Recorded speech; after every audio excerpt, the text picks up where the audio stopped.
כוכבא.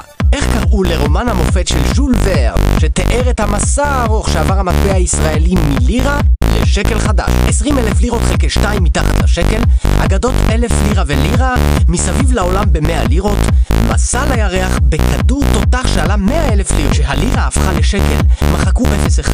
כשהשקל הפך לשקל חדש, מחקו עוד 3 אפסים, ולכן הלירה הוכפלה פי 10,000. פירוש הביטוי מילה פיו מים הוא כשהמתנע או הסטארטר מסובב את גלגל התנופה מספיק מהר, המנוע מתחיל לעבוד. פרנסואה מיטראן היה הנשיא הצרפתי הראשון שביקר בישראל. בפעם הבאה שתעשו גרפס, אחרי ששתיתם קולה, תעצרו לרגע ותחשבו איזה גז שמוסיפים לקולה גורם לגרפס. חמצן, חנקן, פחמן דו-חמצני, הליום.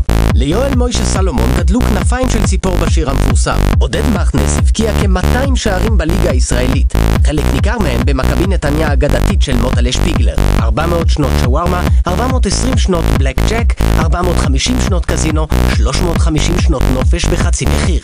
להקות ישראליות אוהבות לקחת שמות עבריים, למשל טיפקס ומשינה. גם הבריטים מסתבר קוראים ללהקות שלהם על שם גיבורי תרבות אנגליים ידועים. מה פירוש השם UB40? הבריטים שלטו בארץ יותר מ-30 שנה ברוכות, שבמהלכם לא הצליחו להחליף את הצד בו נוסעים בארץ הזו.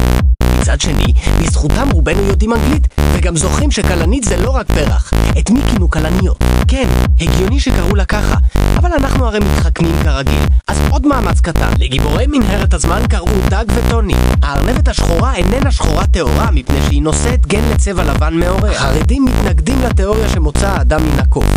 אבל אני דווקא מכיר כמה חבר'ה שממש מוכיחים אותה הלכה למעשה. השאלה היא, מי המציא את התיאוריה הגאונית הזו? האשכים, הכבד, האור, הריאות. אולי איש אינו יודע מי היה סגנו של בר כוכבא. ברם, לעומת זאת, זה סוד קטן מאוד מי היה בנו השלישי של מתתיהו החשמונאי.